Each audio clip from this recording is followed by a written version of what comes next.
In front of me is Samsung Galaxy A16 and today I would like to show you how you can apply Apple layout on this Android. Begin by opening Play Store and downloading free app called Magic Fluid Slide Fluid Theme. When it's ready, launch it. To mute the music, tap at the bottom left corner. Then wait for the pop-up and hit consent. Now select this gear at the top left corner to operate all of those wallpaper settings.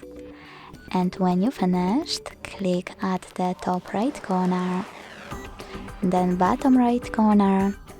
Set a save wallpaper. Yes. Set wallpaper, and last but not least, click on one of those options to decide where you wish to apply it.